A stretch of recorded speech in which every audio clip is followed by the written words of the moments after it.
ജീവകാരുണ്യത്തിൽ അപൂർവ മാതൃകയാവുകയാണ് കോട്ടയത്തെ ഡോക്ടർ ദമ്പതികൾ. വീടില്ലാത്ത 34 കുടുംബങ്ങൾക്കാണ് ഈ ഡോക്ടർ ദമ്പതികൾ വീട് വെച്ച് നൽകിയത്. പതിറ്റാണ്ടുകളായി ജീവകാരുണ്യ പ്രവർത്തനങ്ങളിൽ സജീവമായ ചങ്ങനാശ്ശേരി സ്വദേശികളായ ഡോക്ടർ ജോർജ് പിടിയേക്കലും ഡോക്ടർ ലീലാമ്മ ജോർജുമാണ് ആ ഡോക്ടർ ദമ്പതികൾ.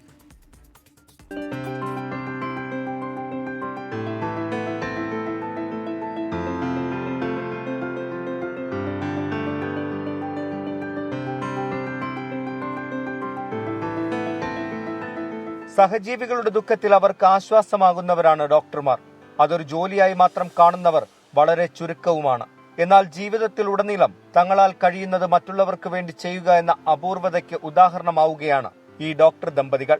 ഒന്നും രണ്ടുമല്ല, 34 കുടുംബങ്ങൾക്കാണ് ഇവർ ആശ്വാസമായി മാറിയത്. കഴിഞ്ഞ 2 വർഷം കൊണ്ട് 34 വീടുകൾ വീടില്ലാത്തവർക്കായി ഇവർ നിർമ്മിച്ചു നൽകി. തലചായ്ക്കാനിടയില്ലാത്ത കുറച്ച് ആൾക്കാർക്ക് കുറച്ച് വീടുകൾ വെച്ചു കൊടുക്കണം എന്നുള്ള ഒരു തീരുമാനം വീട്ടിലെടുത്തു. ചങ്ങനാശ്ശേരി ജംഗ്ഷൻ എന്ന് പറഞ്ഞ ഒരു ഫേസ്ബുക്ക് കൂട്ടായ്മയുണ്ട്.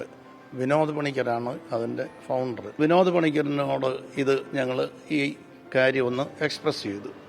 അപ്പോൾ വിനോദ് പണിക്കർ ഇതിൻ്റെ അകത്ത് ഈ പരസ്യം ഇട്ടപ്പോൾ 100 കണക്കിന് ആൾക്കാർ വന്നു. അതിൽ നിന്ന് ഞങ്ങൾ സ്ക്രീൻ ചെയ്ത് ആദ്യം ഒരു 10-20 പേരെ എടുത്തു. ഒരു തലചായ്ക്കാനിടയില്ലാതെയും പഠിക്കാൻ നിവൃത്തിയില്ലാതെയും ഫീസ് കൊടുക്കാൻ നിവൃത്തിയില്ലാതെയൊക്കെയുള്ള കുട്ടികളും അങ്ങനെയുള്ളവരുടെ പ്രശ്നങ്ങളിൽ നമുക്ക് സഹായിക്കാൻ കഴിഞ്ഞതിൽ വളരെ സന്തോഷം. 5 പതിറ്റാണ്ട് കാലം വിദേശത്താണ് ഇവർ ജോലി ചെയ്തത്. ആ സമ്പാദ്യത്തിൽ നിന്നും തുക കണ്ടെത്തിയാണ് വീടുകൾ നിർമ്മിച്ചു നൽകിയത്. ജീവകാരുണ്യ പ്രവർത്തനങ്ങളിൽ മക്കളുടെ പിന്തുണയും ഈ ദമ്പതികൾക്കുണ്ട്. പത്തനംതിട്ട, ആലപ്പുഴ, കോട്ടയം ജില്ലകളിലാണ് വീടുകൾ നിർമ്മിച്ചു നൽകിയത്. അതുകൂടാതെ മറ്റ് സേവനങ്ങളും പൊതുസമൂഹത്തിനായി ഇവർ നൽകുന്നുണ്ട്. സമരിറ്റൻ എന്ന പേരിൽ ഒരു ചാരിറ്റബിൾ ട്രസ്റ്റും ഇവർ നടത്തുന്നുണ്ട്. 24 കോട്ടയം.